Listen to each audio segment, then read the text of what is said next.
Now, Erin is going to take all of this wonderful foundational work and introduce our colleagues who will share with us how we are going far and going together with each pillar in our new strategic plan. Dr. Ebersol.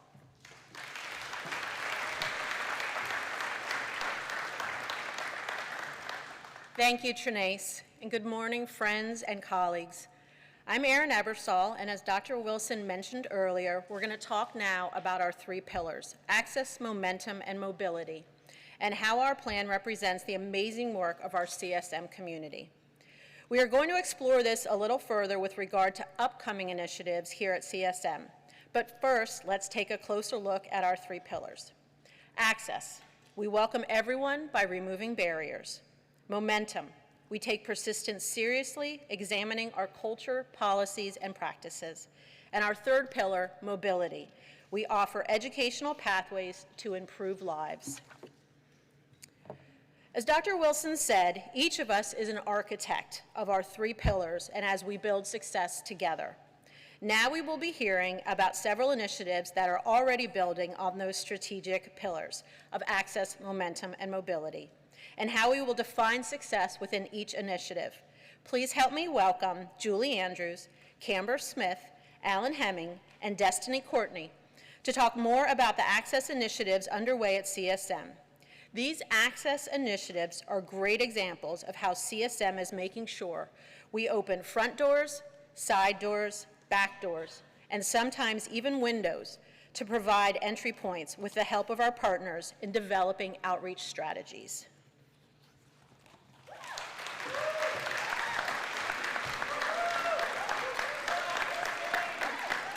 Good morning, everyone. I am Julie Andrews. While many of you have known me through various roles at CSM for approximately 20 plus years, I'm here today to speak to you in my new role as completion coordinator. As the completion coordinator, I oversee the Credit for Prior Learning program. CPL, previously known to many as the Prior Learning Assessment Program, is when a learner is awarded academic credit for knowledge gained outside of the traditional college class.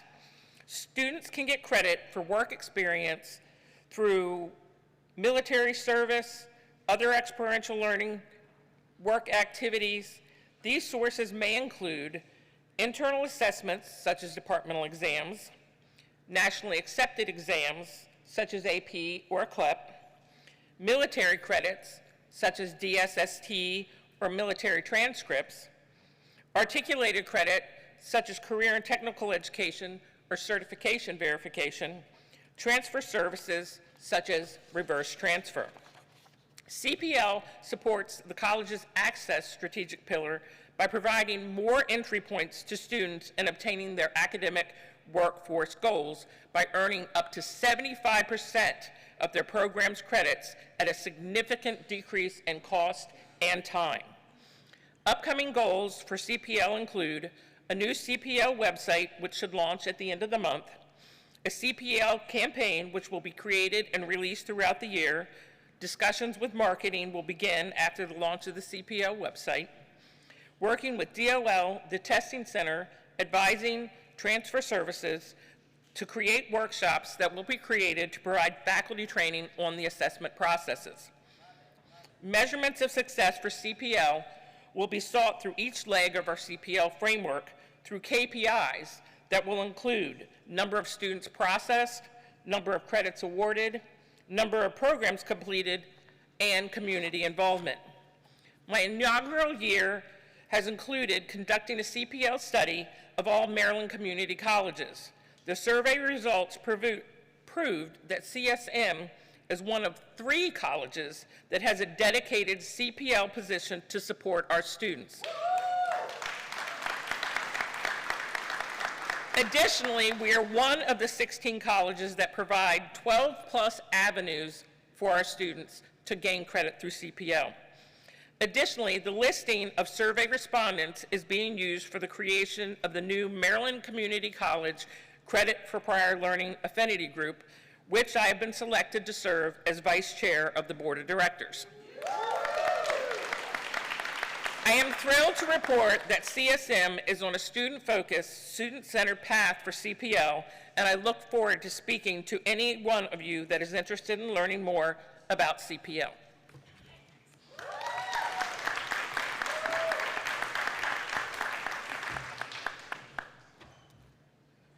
Good morning, everyone.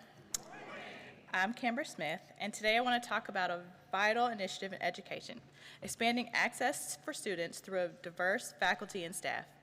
At CSM, we believe diversity is not just an ideal, it is a necessity. It enriches the educational experience and prepares students for a global society. Our goal is to create an inclusive environment that supports and engages all students. But how do we achieve this? Through targeted and strategic recruitment and hiring practices. Targeted recruitment actively recruits faculty and staff from diverse backgrounds by partnering with minority-serving institutions, professional organizations, and diverse job boards. This ensures we reach a wide array of potential candidates. Diversity benefits everyone.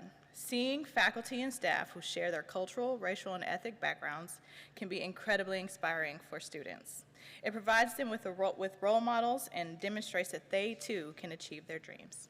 In conclusion, our commitment to expanding our reach and attracting a diverse pool of candidates is more than just a policy. It's a pathway to a richer, more inclusive educational environment. By fostering diversity, we empower our students to see themselves in their educators and inspire to greatness. Thank you.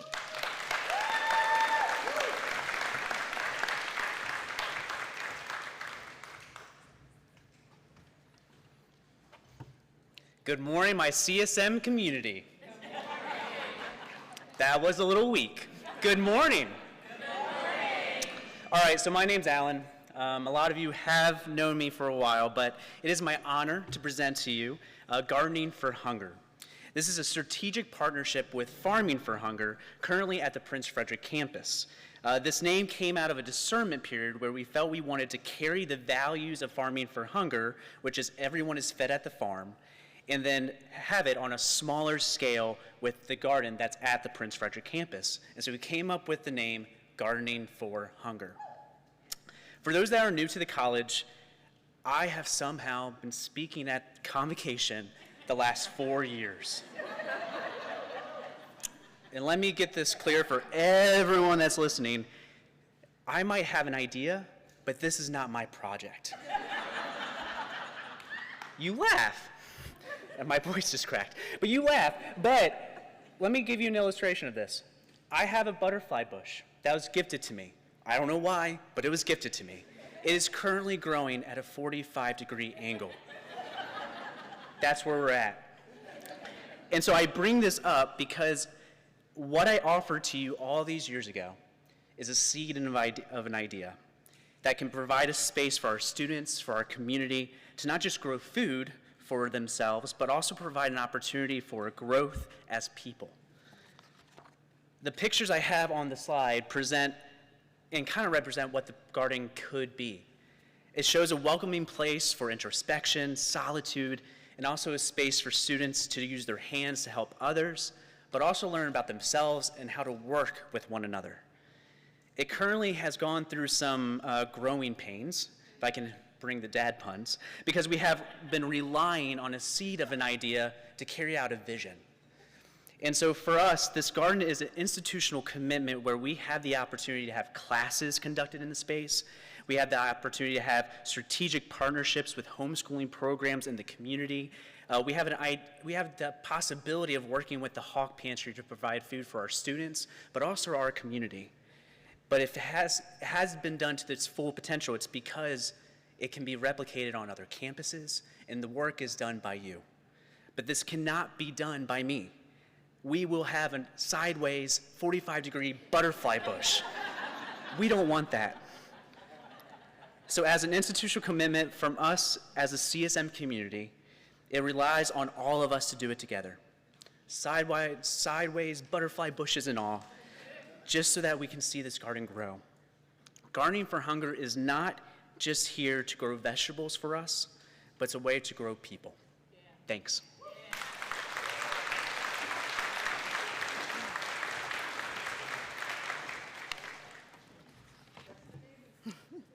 Good morning, everyone. My name is Destiny Courtney, and I'm happy to discuss a topic that is transforming our community: the rapid growth of English as a second language in Southern Maryland. Over the past decade, Maryland has seen a significant increase in its Spanish-speaking population. According to the U.S. Census Bureau, the Hispanic or Latino population in Maryland grew by approximately 43% from 2010 to 2020.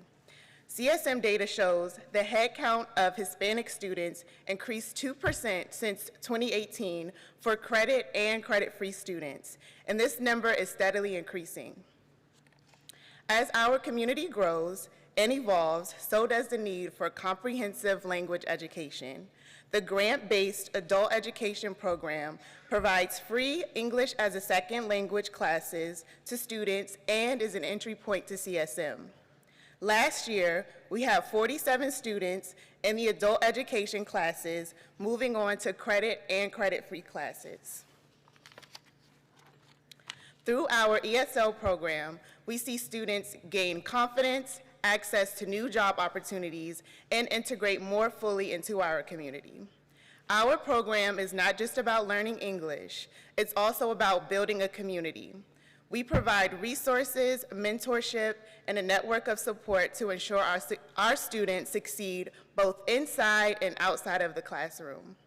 A newly developed resource to help with college access is the English Language Resource Team. This is a passionate team dedicated to the success of English language learners. This work advances the institutional goal of access by bridging the communication gap, elevating their voices, and letting English language learners know that they belong at CSM.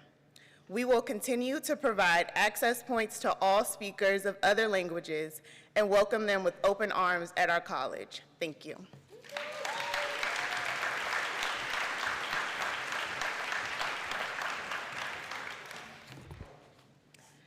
Thank you so much, Destiny and team.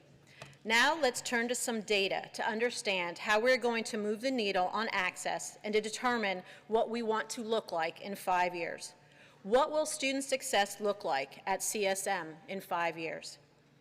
For access, we look at enrollment for credit and credit-free students. When we talk about credit students, we're talking about those students that are pursuing the credit course pathway. When we talk about credit-free students, we're talking about students who are enrolled in short-term industry credentials and/or community education courses. This slide shows where we are starting. Last year, we welcomed 7,622 credit students and 7,017 credit-free students. Next Tuesday, the Strategic Planning Task Force members, the Dream Achievers team, and our President's Cabinet will hold the third Strategic Planning Retreat to work towards quantifying this goal. So rest assured, where you see XXX students, that variable will be quantified for access, as it will be for the other two pillars. And we will be circling back to the college community once all of these metrics are set.